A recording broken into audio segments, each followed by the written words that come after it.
नमस्कार, आवाज़ the voice में आपका स्वागत है। आज के सूफीज़म प्रोग्राम पे बात करेंगे कि कश्मीर को सूफीज़म की इस रिवायत को कितनी ज़रूरत है।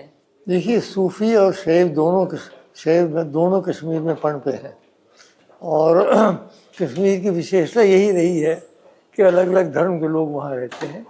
मुझे लगता है कि फिर से हमको सूफीज़म और शैविज़म दोनों का जो सार है वो समझना चाहिए और उसको अपना के बड़ी खुशरूबी के साथ रहना चाहिए।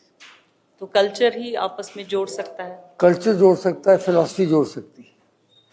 तो कल्चर का हिस्सा ही है, दर्शन जो है, फिलॉसफी वो हिस्सा है कल्चर का। और कश्मीर का कल्चर हमेशा यही रहा है। आपको याद है, एक जगह तो ये ऊपर नमाज पढ़ रहे हैं, नीचे एक महाकाली का मंदिर हुआ करता था, पूजा इकट्ठी होती थी। तो वो परंपरा फिर से, अब वो उसको करें न करें, लेकिन वो परंपरा जो थी, वो जो खुशरूबी थी, उसको फिर से कायम करना इस वक्त इसकी ज़्यादा ज़रूरत है, बहुत ज़रूरत है। हमारे साथ हैं कश्मीर के मुजफ्फर शाह जी, जो कि एक नामी लीडर हैं। इनसे हम जानेंगे कि इस वक्त कितनी ज़रूरत है सूफीज़म की कश्मीर के लिए। हमारे लिए, क्योंकि हम कश्मीर से ताल्लुक़ रखते हैं, सूफ़ी कल्चर और शिविज़म वो क्या है? प्यार, मोहब्बत, यूनिटी और यूनिटी। और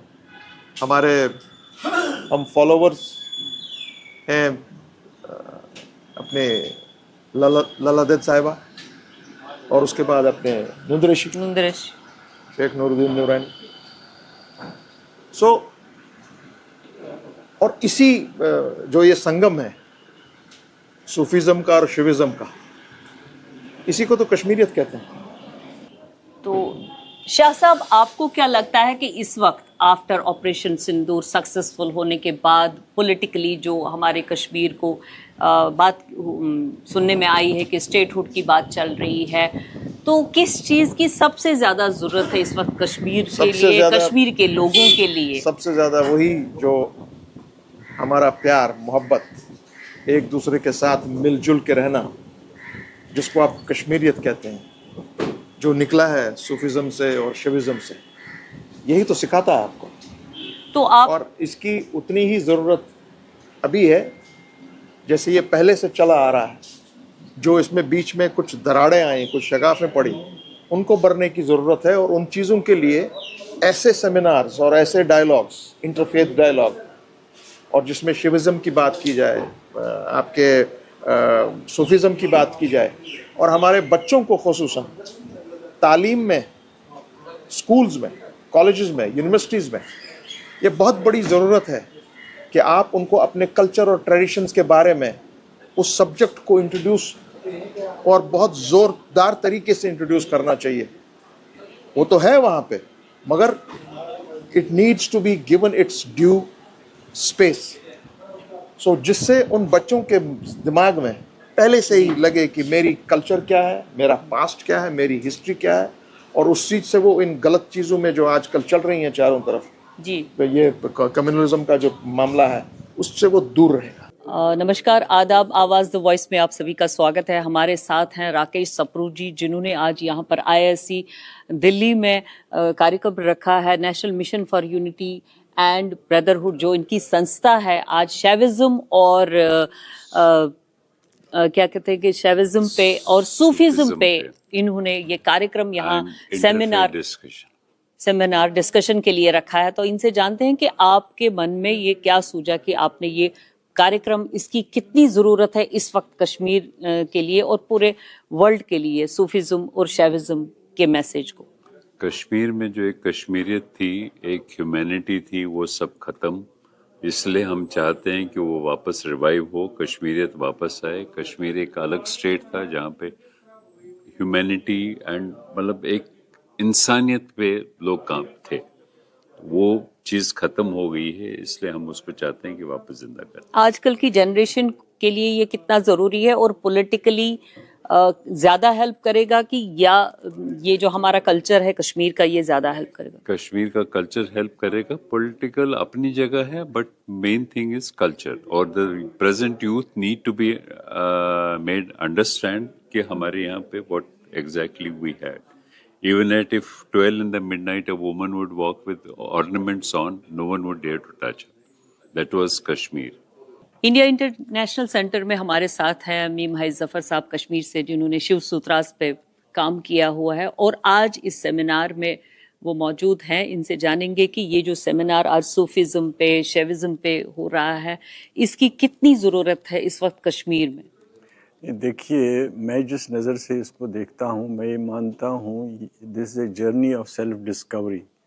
جیسے میں ابھی یہ کہہ رہا تھا کہ جیسے ہم کہتے ہیں کہ جیسے گریکس کہا کرتے تھے نو دائی سیلف, اسلام میں ایک سیئنگ ہے من عرف نفسہ فقد عرف ربہ, یعنی جس نے اپنے آپ کو جانا اس نے اپنے اللہ کو جانا.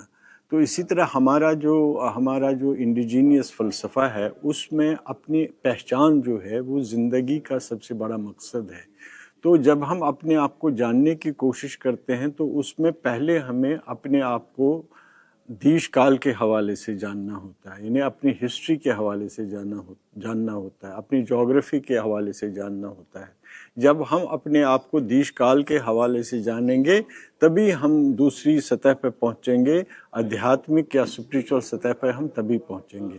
ابھی ہم کوشش کرتے ہیں اپنے آپ کو ہسٹوریکل کانٹیکس میں جاننے کی, تو اس میں کشمیر میں بدھزم بھی رہا ہے, رشی مت بھی رہا ہے, شیوزم بھی رہا ہے, صوفیزم بھی رہا ہے. تو یہ سب جو نہریں ہیں, یہ جو سب جو تھاٹس ہیں, سب جو گھرانے ہیں, ان میں آپس میں بہت کچھ ملتا جلتا ہے, اور ایک ہسٹوریکل جو فلو ہے اس کو کوئی روک نہیں سکتا ہے. تو اس فلو کو ہم سمجھنے کی کوشش کرتے ہیں, جاننے کی کوشش کرتے ہیں اور پرکھنے کی کوشش کرتے ہیں. تو اس وقت وہاں کے یوتھس کے لیے, وہاں کے بچوں کے لیے اس طرح اپنی ہسٹری کو, اپنے وہ کیا کہتے ہیں نا, اپنے بیس کو, اپنے کلچر کو جاننے کی کتنی ضرورت ہے تھرو صوفیزم؟ یہ تو ہر سماج میں یہ ضرورت ہے. اپنے آپ کو, جیسے میں نے پہلے سے حوالہ دیا کہ عربک میں بھی ہے, ویسٹ میں بھی ہے اور انڈیا میں بھی ہے, اور اپنے آپ کو جاننا جو ہے ہر آدمی کے لیے لازمی ہے, چاہے وہ کشمیر میں رہتا ہو, کشمیر کے باہر رہتا ہو, ہمارے ملک میں رہتا ہو یا کسی پردیس میں رہتا ہو.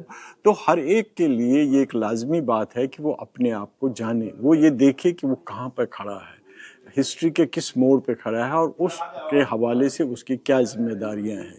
تو اس حوالے سے میں یہ کہوں گا کہ جس طرح سے ہر ایک کو, ہر انسان کو, ہر ملک کے ہر انسان کو یہ لازمی ہے کہ وہ اپنے آپ کو جاننے کی کوشش کرے, تو ہمارے جو نوجوان لوگ ہیں یا جو بزرگ لوگ بھی ہیں ان کا بھی فرض بنتا ہے کہ وہ اپنے آپ کو جاننے کی کوشش کریں گے, کیونکہ اس سے ان کی زندگی آسان ہوگی, اس سے ان کی زندگی میننگ فل ہوگی. تو زندگی کو میننگ فل بنانے کے لیے یہ لازمی ہے کہ انسان کو اپنے آپ کو جاننے کی کوشش کرے, اور ہماری یہی ایک کوشش ہے.